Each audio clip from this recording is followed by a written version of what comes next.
السلام علیکم ناظرین، پاکستان ناؤ میں خوش آمدید۔ آج ہم آپ کو بتائیں گے کہ جہانگیر خان ترین پنجاب یونیورسٹی کی لیکچرشپ سے سیاست کے کنگ میکر کیسے بنے۔ ناظرین، جہانگیر ترین نے آج تک جس بھی چیز کو ہاتھ لگایا وہ سونا ہو گئی۔ یہ بات ان کے ناقدین بھی مانتے ہیں، لیکن اس کی وجہ وہ قسمت سے زیادہ جہانگیر ترین کی دولت سے کامیابی خرید لینے کی صلاحیت کو قرار دیتے ہیں۔ پنجاب یونیورسٹی کے ایک لیکچرر سے لے کر ارب پتی کاروباری تک، اور جہیز میں ملنے والی سیاست سے لے کر ملک کی اہم جماعت کے اہم ترین عہدیدار تک، جہانگیر ترین نے کامیابیوں کی ایسی داستانیں رقم کی ہیں جن کی مثال پاکستان میں شاید کہیں اور نہ ملے۔ اس کے ساتھ ساتھ وہ ملک کی متنازع ترین سیاسی شخصیت کی فہرست میں بھی شامل ہیں۔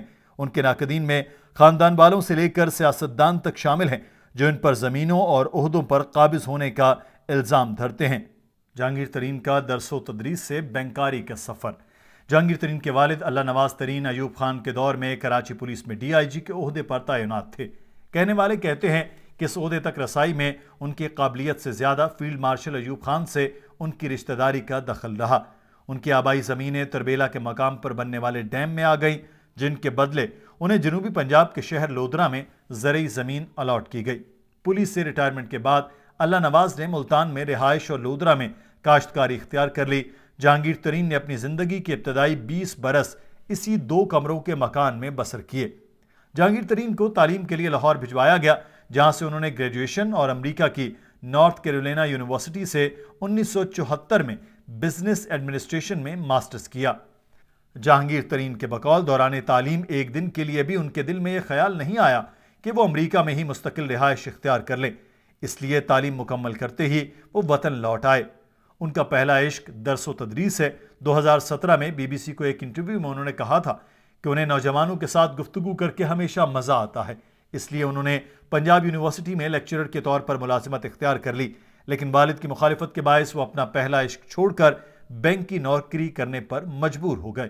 ایک شام وہ دفتر سے باہر نکلے تو انہیں احساس ہوا کہ وہ خوش نہیں ہیں۔ ان کا دفتر لاہور کی ایک عمارت کے تہہ خانے میں تھا۔ میں صبح اس تہہ خانے میں داخل ہوتا اور شام ڈھلنے کے بعد باہر نکلتا۔ ایک شام دفتر سے نکلنے میں نے سوچا کہ یہ بھی کوئی زندگی ہے۔ اگلی صبح میں اس تہہ خانے میں نہیں گیا۔ وہ لاہور سے ملتان پہنچے اور والد کو خبر سنائی کہ وہ کاشتکاری کریں گے۔ والد جیسے سکتے میں آ گئے۔ کیوں پتر، لاہور میں کوئی جھگڑا ہو گیا ہے کیا؟ جہانگیر ترین کا کہنا ہے کہ لودھرا میں والد صاحب کی زمینوں پر چند دن گزارتے ہی مجھے احساس ہو گیا کہ کاشتکاری میرے ڈی این اے میں ہے۔ میں نے سیاست کی، کاروبار کیا، دنیا دیکھی، یعنی ہر کام کیا، لیکن جو خوشی مجھے کاشتکاری کر کے ہوتی ہے وہ دنیا کے کسی کام میں نہیں ہوتی۔ میں سب کچھ چھوڑ سکتا ہوں، کاشتکاری نہیں چھوڑ سکتا۔ والد کے 400 ایکڑ زمین پر انہوں نے کاشتکاری شروع کی اور یہاں سے ان کی کامیابی کا نہ ختم ہونے والا سفر شروع ہوتا ہے۔ جہانگیر ترین کہتے ہیں کہ ابھی مجھے لودھرا آئے 2 سال ہوئے تھے کہ والد صاحب کی زمین سے ملحق سرکاری زمین کو محکمہ جنگلات نے فوج کو دے دیا، جس نے یہ زمین میڈل لینے والے اپنے افسروں میں بانٹنا شروع کر دی۔ اب جس افسر کو یہ زمین ملتی، وہ جب زمین دیکھنے وہاں آتا تو اس کے استقبال ایک بنجر ریگستان کرتا، کیونکہ یہاں پانی نہیں تھا۔ میں اس زمین کے بالکل ساتھ بیٹھا تھا۔ میں نے کیا کیا کہ یہ زمینیں ان فوجی افسروں سے بہت سستی خریدنی شروع کر دی۔ چونکہ یہ بنجر صحرائی علاقہ تھا، اس لیے لوگ یہ زمین بہت ہی سستی بیچتے رہے۔ 20 سال میں یہ کام کرتا رہا کہ فوجی افسروں سے بنجر زمینیں خریدتا رہا۔ اس دوران انہوں نے کتنی زمین خریدی اس بارے میں جہانگیر ترین واضح بات نہیں کر رہے، لیکن بعض اندازوں کے مطابق ان کے پاس جنوبی پنجاب سے سندھ تک 45,000 ایکڑ زمین ہے۔ اس زمین کو ان کی ملکیت ثابت کرنا ممکن نہیں، کیونکہ ان میں بیشتر زمین ان کے ملازمین اور رشتہ داروں کے نام پر خریدی گئی ہیں۔ فوجیوں کی زمینوں سے فارغ ہونے کے بعد جہانگیر ترین نے مقامی زمینداروں کا رخ کیا اور انہیں ان کی زمین کے بدلے سالانہ اتنی رقم پیشکش کی کہ جتنی وہ سال بھر میں محنت کر کے کماتے تھے۔ بیشتر لوگوں کو یہ پیشکش بھا گئی اور انہوں نے اپنی زمینیں ٹھیکے پر جہانگیر ترین کے حوالے کر دی۔ اس طرح سے حاصل کی گئی زمین کا شمار جہانگیر ترین کے قریبی رشتہ دار بھی آج تک نہیں کر سکے۔ یہ ساری خرید و فروخت غیر متنازع نہیں رہی۔ ان کے بعض رشتہ داروں، علاقے کے ذمہ داروں اور بعض دیگر الاٹیوں نے ان پر زمینوں پر قبضوں اور دھوکے سے زمینیں کم داموں خریدنے کے الزامات لگائے۔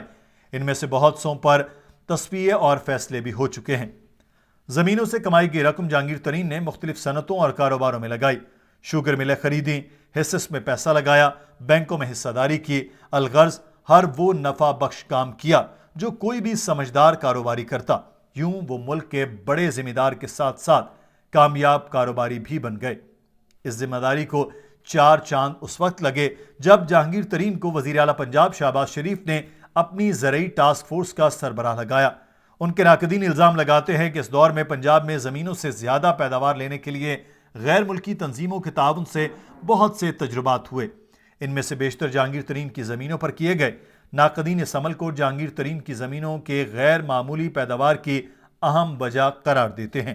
جہانگیر ترین کا سیاست میں آنا۔ اب باری آئی انتخابی سیاست کی تو ترین خاندان کی رشتہ داریاں جنوبی پنجاب اور سندھ کے اہم ترین سیاسی خانوادوں سے ہیں۔ وہ رحیم یار خان کے مخدوموں کے داماد اور ملتان کے گیلانیوں اور سندھ کے پگاڑا کے سسرالی ہیں۔ جہانگیر خان ترین کے کزن ہمایوں اختر خان اور ان کے برادر نسبتی مخدوم احمد محمود پہلے سے سیاست میں متحرک تھے، اس لیے سیاست میں آنا ان کے لیے کچھ مشکل کام نہیں تھا، لیکن جہانگیر ترین کاروبار کی طرح سیاست میں بھی صرف اچھے وقت کا انتظار کر رہے تھے۔ پرویز مشرف کے فوجی اقتدار نے انہیں وہ نفع بخش موقع دے دیا۔ وہ مسلم لیگ قاف میں شامل ہوئے اور 2002 کے انتخاب میں قومی اسمبلی کے لودھراں سے رکن منتخب ہوئے۔ انہیں وفاقی وزیر بننے کی پیشکش ہوئی جسے انہوں نے ٹھکرا دیا، لیکن جب وزیر اعلیٰ پنجاب ان کے پاس ان کے منہ مانگے محکمے کی پیشکش لے کر آئے تو وہ انکار نہ کر سکے اور ایک بار پھر زراعت کے صوبائی محکمے سے وابستہ ہو گئے۔ اس دوران زمینوں کی خریداری بھی جاری رہی اور سرکاری خرچ پر نت نئے تجربات ہوئے۔ کچھ عرصے بعد وہ وزیر اعظم شوکت عزیز کے وزیر صنعت و پیداوار بن گئے۔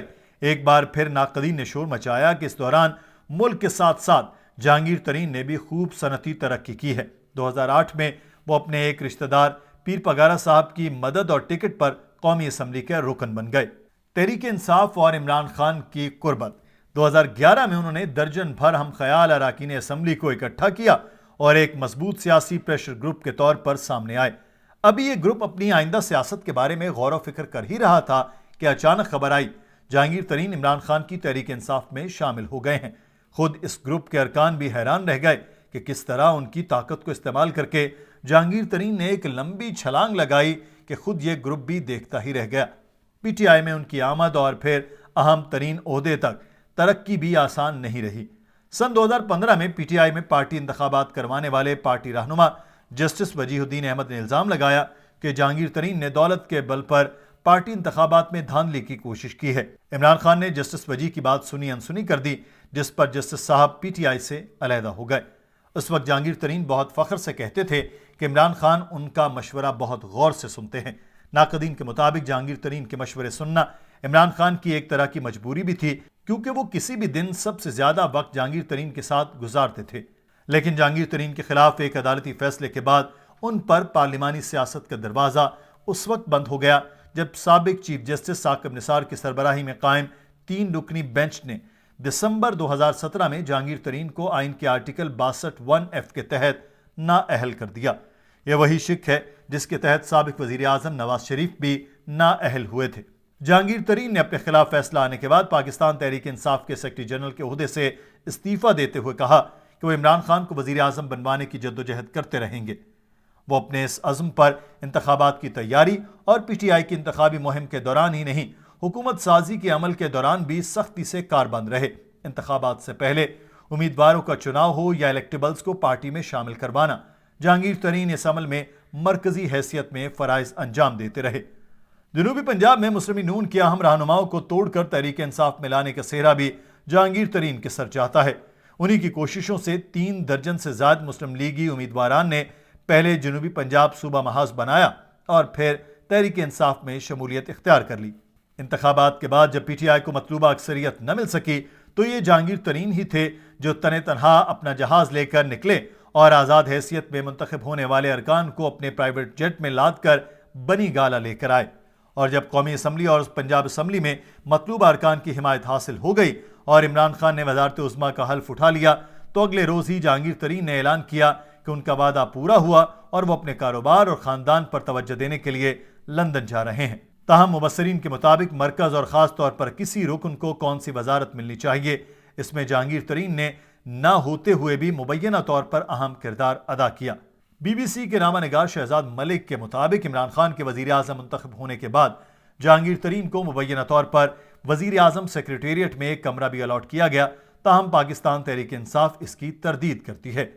پھر وقت آیا جہانگیر ترین اور عمران خان میں دوریوں کے حوالے سے۔